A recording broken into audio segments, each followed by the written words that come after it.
Hi, grandchildren. This is Goose Kitchen, and I've had an idea. I was driving back from the swimming pool this morning, and a chap was on the radio talking about leaving little kind of audio, visual video clips for his grandchildren, because that way you bypass the parents. I know that my two daughters, Emma and Ruby, will try and fill my grandchildren's heads with propaganda about me. So I'm making these videos so that I can talk directly to you. That's Joseph, Thomas, uh, Nell, there's a lot of you, Ellie, Annie, and Hannibal. So these tapes are for you. Each one's about 15 minutes. I'll just have a chat basically. And what I'll do, I'll talk about, a little bit of kind of history and, stuff that's happened. Nice jolly stuff, yeah. I'll tell you some of my favourite records. I got one for you lined up for you in a moment, if I can find it. And yeah, favourite books, what happened, where we went, what we did, how I was wonderful most of the time. Yeah. Okay. Um, yeah. So where do we begin? Uh, yeah. My name is David Maxwell Kitchen. I was born on the 6th of August 1957, a Tuesday at 12:30. I was born in Otley, Otley or Wharfdale General Hospital, which was previously a workhouse, but not when I was born there. There's an upstairs window, and I was born in that room somewhere there. Anyway, that's where I was born. My parents were Roland Kitchen and Kathleen Kitchen. And I had two brothers, Ian and Neil. So when I was born, Ian, the oldest, was 10 years old, and Neil, the kind of middle one, was 7 years old or thereabouts, yeah? So that's how we all got started. Okay. And I was a massive baby, I've been told. I've heard different accounts, about 12 pounds. I weighed about 12 pounds, and I was 2 weeks overdue. Mum was saying I was starting to go off, which I thought wasn't a very nice thing to say, really. Anyway, she said, David, you were starting to go off. And what she meant was I was getting up kind of, spotty skin and stuff. But anyway, I got born. I was 12 pounds. I gave her varicose veins by all accounts. And yeah, the doctor put me on a trolley and pushed me around the hospital, saying, this is a newborn baby. He's bigger than a turkey and he's massive. And his poor mum had a hard time having him. So that was me. And in those days, we lived at number 1 Hawthorne Road, which may well still be there.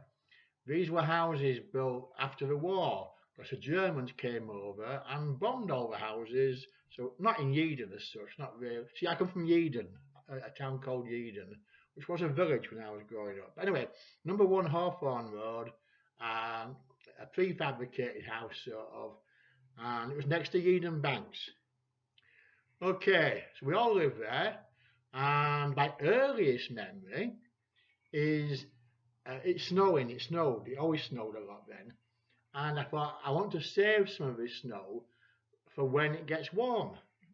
So I put a whole lot of snow in an outhouse or a hut, a kind of a brick-built outhouse, and I put all the snow in there. And weeks later, when it was, I don't know, April or May, I went back in there and the snow was gone, and all that was there was a wet patch.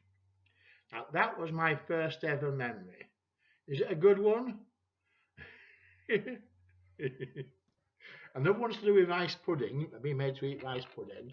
Another one is climbing on some buckets, making a tower out of some buckets, and then climbing up them, and then falling off and banging my head. Yeah, so that's the kind of three main, almost one to do with Ian being in a tent and me pulling all the tent ropes out of the ground, the tent falling down. and him beating me up as usual. That's what used to happen. Anyway, so that was us. My dad was a well, did all sorts. We'll come onto that later. But he worked at Banksfield Dye Works, which was barely 200 yards from Hawthorne Road, and he worked there from 1930. Oh God, about 1934, 1935, up until about 1990 or so. So he worked there all his life. He started when he was 14. In fact, he left school at 13 because he broke his leg, and he didn't go back as far as I know. Anyway, so he worked at Banksfield Mill all his life, as well as doing other kinds of work in his spare time. He was a man at work kind of almost 7 days a week, certainly in the summer, and quite a few evenings after work as well. Anyway, so he worked at Banksfield. And in those days, my mum was a full-time housewife, and she took care of us all extremely well. And a little bit later, she got a job as a cleaner in a doctor's surgery, which was near where Morrison's is now, supermarket. Anyway, so that was us. And yeah, in Afrikaans we call it a laat lammetjie. That means a kind of late lamb. I can't say my L's, I try my best, but I'm a poor boy and I can't say my L's. But I was a late lammetjie. And that means Arian was 1947, Arniel was 1950, and I was 1957. So it was a big gap. I wasn't an only child, but it did feel a bit like that growing up. So when I was 4, Neil was 11, and Ian was 14 and getting kicked out of the house half the time. Oh, we can't say it, come to watch me. Okay, in, I believe, January 1961, we moved to see, we'd been renting, that was called a council house. And we'd been renting. Before that, they lived in mum and dad and Ian, before Neil and me were born. They lived in a real slum of a house on what's called the Albert Square, at number 1 Snowden Buildings. But our Auntie Kathleen got mum and dad a proper council house, and it was great. It had an inside bath, it had a sink, and it wasn't very warm. It was freezing cold half the time, but yeah, it was damp as well. But it was a damn sight better than either of them had ever lived in. Anyway, January 1961, Dad bought a house. Now that is a bit weird, because men in those days, men and old women, who were paid weekly, that's by the week, were not able to get mortgages to buy a house. Most people lived in rented houses. Only people who had quite decent salaries were getting paid, were in management jobs or supervisor jobs, and getting paid once a month. Only those kind of people upwards were able to get mortgages. But Dad, working all these different jobs, was able to get one. And it was all sparked off by one Sunday afternoon, us all going for a walk onto Yeadham Banks. And there's a part of Yeadham Banks that sticks out a bit, just at the top there. And he stood there and he noticed, he already knew obviously, some houses were being built, some new houses. And, 1 or 2 were almost finished. And the one that became ours was almost finished. And he said to me, Mum, "Hey up, Kathleen, you see that house across there? I'm going to have it. Yeah, I'm going to have it. We're going to move in and start buying a house," which they did. Which, considering he was what was called a dyer's labourer, was an incredible achievement. He bought his own house for £2,500 in 1961. He started paying a mortgage. He paid it off about 10 or 15 years early, and it sold ultimately for about 150,000. And that money, which came out of that house, was passed down to the grandchildren, it's kind of seed money, money to start them on their own kind of lives. Anyway, so we moved to Banksfield Rise, and that's where I kind of grew up. I started off there in 1961, and I stayed at home. I kept trying to leave home, kind of left and came back, left and came back. But I basically left for good on the 22nd of August, 1976. So that's quite a long time, isn't it? You work it out. I can't do. It's a very happy house, a really, really happy house. Now, it's a bit of time travel here. Growing up, I thought my parents were Martians. I mean, not really Martians, but they seemed like people from an entirely different world to what I was growing up in. Of course, they'd grown up in the 1920s and 1930s, yeah? When places like Eden and elsewhere were very, very different. And I grew up in the late 1950s and 1960s. A very different world indeed, incredibly different. Um, and I've got a feeling that your world might be even more different than the one I grew up in. So I'm telling these stories, but what you have to keep remembering is that's how things used to be. It was normal, okay? I find 2022 absolutely totally weird, and I find a lot of things that people do absolutely bonkers. Some people quite close to where I'm sitting now. I find it absolutely bonkers, yeah? And I sometimes feel they believe that I'm a bit bonkers as well.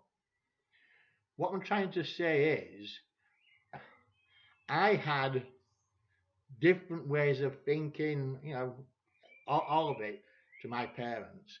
And I've got a feeling my daughters have got absolutely, totally different ideas about the world to me. It's been a suspicion for a long time. And I've got a feeling they don't think my view on the world is entirely good.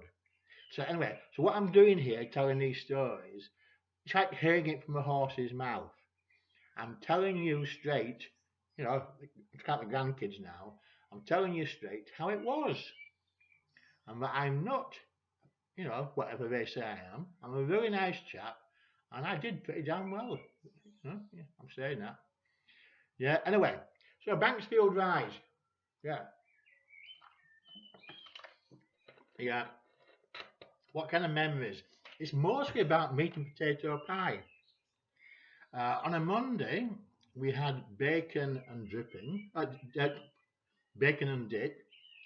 Tuesday was uh, fish and chips. Oh, fish and chips are very important things. Wednesday was meat and potato pie. Thursday was sausage and chips. Friday was pork pie, boiled ham, and vanilla slice. Sometimes I think called a mousse, which is a bit like ice cream. So that was Friday. Saturday, guess what? Another meat and potato pie. And on a Sunday, we had a big Sunday roast, beef usually. Uh, so roast beef and whatever goes with it.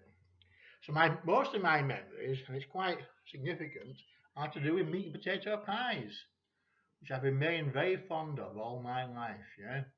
Um, Yeah, and I used to get bath once a week on a Thursday evening. I used to have one outfit of clothes for during the week and one for the weekend.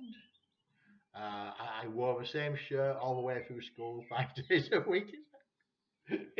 I used to get bathed in the sink, in the kitchen sink when I was smaller. Uh, but yes, all of that was totally and absolutely normal. Anyway, we're coming to the end of this first tape. I think I've done extremely well, quite remarkable, you know. Um, and I'm not. You might be surprised. I'm not a professional orator. Yeah, I'm just somebody sitting down with a computer and talking to myself on a video screen. Yeah. So I've been thinking long and hard what to call this tape. And I've decided to call it tape number one.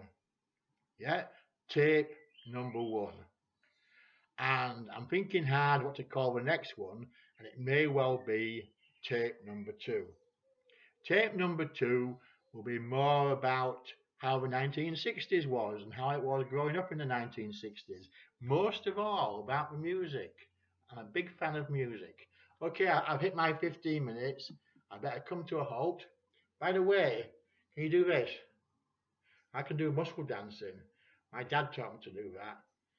I can do it with my left hand, but I can't anymore. Anyway, I'm digressing. I'm a bit tangent. It's called being tangential. I can go in different directions if I'm not careful. Okay, so at end of take one, we'll catch up in take two. No cheating. You'll have to wait for take number two.